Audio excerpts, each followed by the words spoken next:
Урматтуу депутаттар, урматтуу төрага, бардык кызмат адамдары, экс-президент, президент, Жогорку Кеңештин депутаты, мыйзам укук коргоо органынын тармагынын өкүлдөрү. Бул биринчи милдети мамлекеттеги ошо бийликте аброюн сактоо.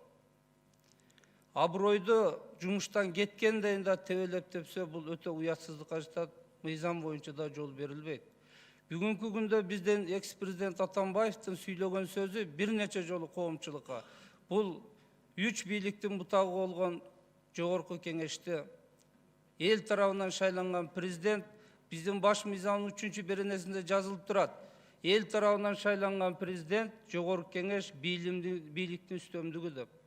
Мына ушу бийликти тебелеп тепсе айтканы бул уят нерсе. Биз бүгүн уялышыбыз керек. Ушундай адамды 8 жыл мамлекетти башкартып, аягында ким экенин билип атканыбызга, бирок кеч эмес, бүгүн да болсо мына өзүңүздөр чыгып, милдетиңиздерди айтып, узурпация жана башка боюнча чара колдонобуз дегениңиздерди мен колдойт элем. Анткени бизде ким болбосун жоопкерчилик тартыш керек. Ошондо бизге мыйзамдуулук орнойт, ошондо бизде адилеттүүлүк болот, адилеттүү сот болот, урматтуу депутаттар. Мына өзүңүздөргө маалым, биздин эле ушу 6-чы чакырыш созуктагы биздин окуяны айтайлы.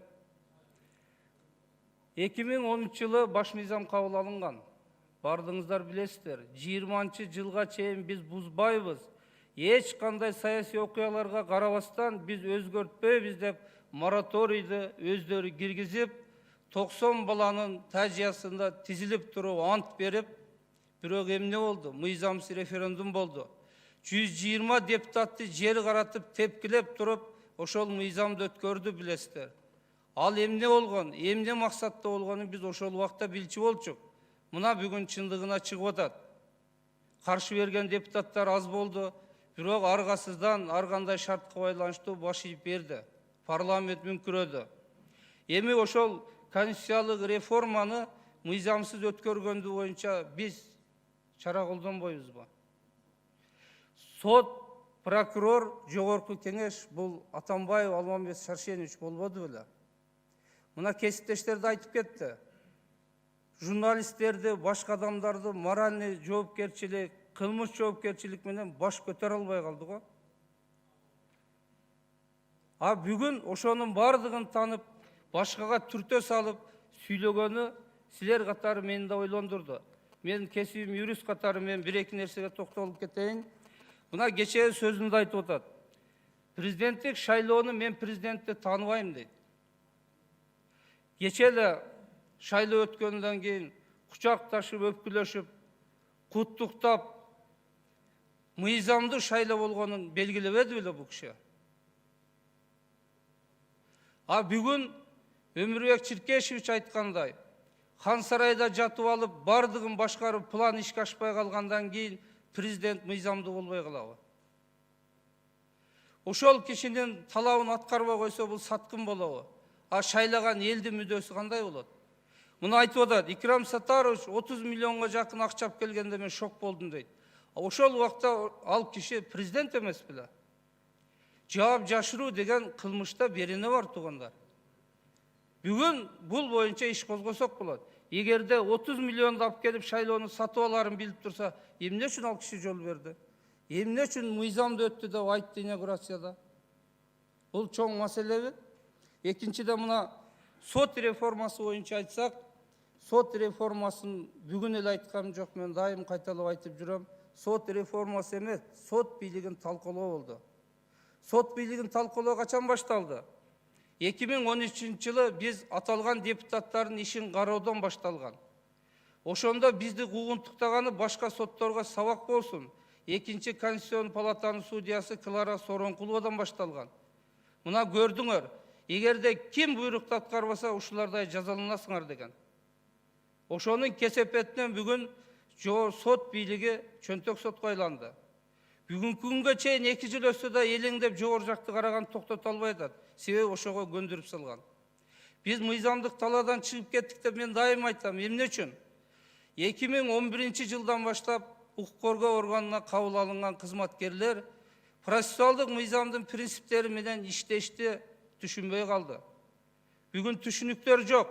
Жогору жактан айтса аткарышыбыз керек деген мыйзамга айланды. Ушул биздин экс-президенттин тушунда болду го. Бүгүн биз мыйзамдык полия кайта албай атабыз бул боюнча. Biz ошол депутаттардын ишин караганда акыркы окуяны сиздерге айтып коеюн.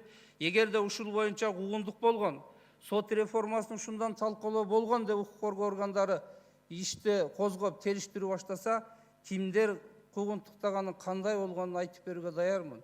Мен кызматтан кетсем да 2 судьямын.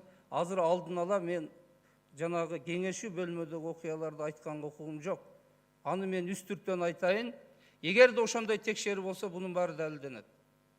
Биздин 5 саат совещательный комнатта отурганыбыз, чечимди кабыл алганыбыз, соттор кеңеши мыйзамсыз процессуалдык кодекстин бир да беренеси боюнча буздуңар деп айта албай, жалпы беренени бузду деп жумуштан кетирген. 5 ай кызматта отурдук, айлыкты алып, маянаны алып.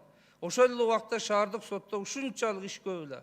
Биз иш бербей, ошол жерде мамлекеттин айлыгын бекер алып отурдук. 5 айдан кийин акыры кызматтан айдашты. Кызматтан айдаганына биз макул болгонбуз. Арыз жаз дегенде көнгөн эмеспиз. Биз кийин сотко жарактуу болбосок дагы, биз чыныгы өкүм чыгарганды эл билсин деген ойдо биз бүгүн сотко жараксызбыз. Бүгүн сотко тапшырса биздики өтпөйт. Ошол 2 судьяныкы.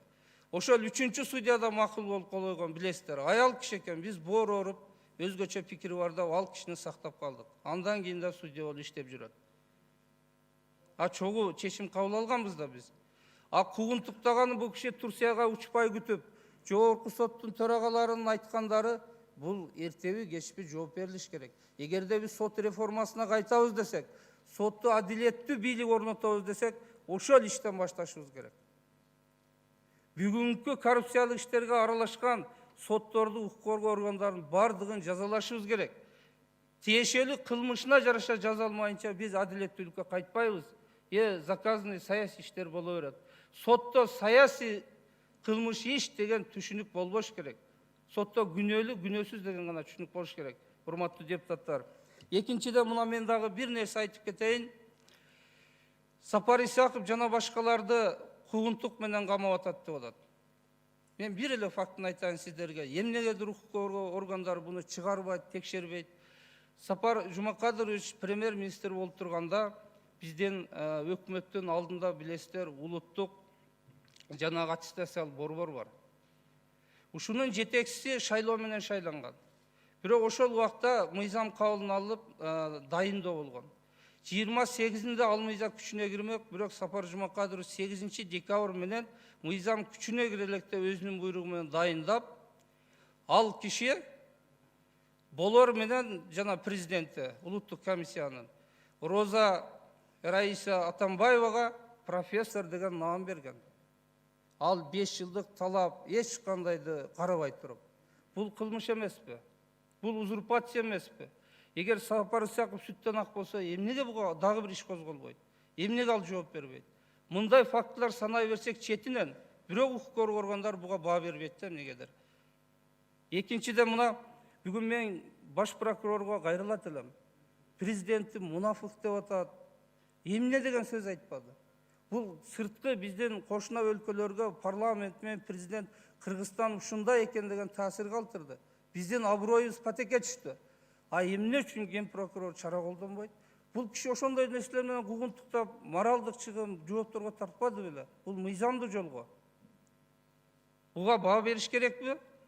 Бүгүнкү күндө мен сиздердин айткандарга кошулат элем.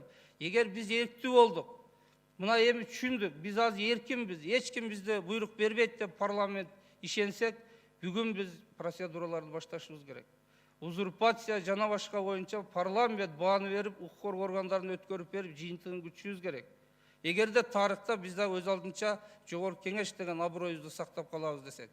Бир жолу айтты, кечирдик. 2 жолу айтты, кечирдик. 3-сүндө коомчулукка биздин ким экенибиз ошондой таңууланат.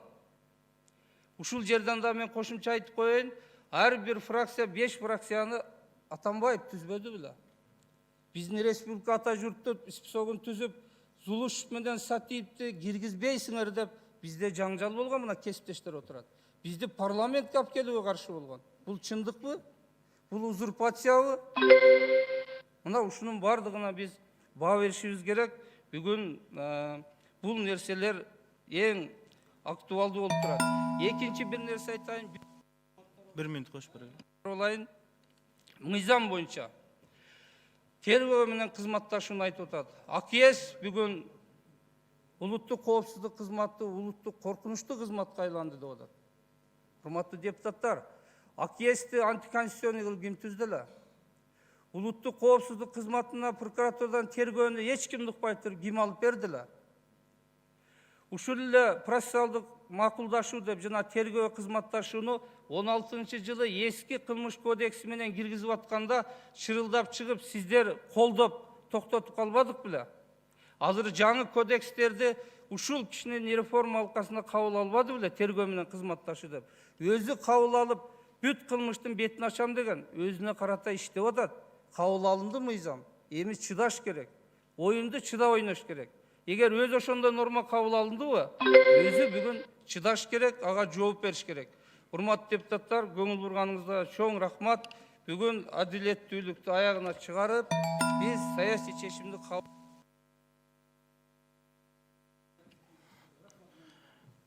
Рахмат.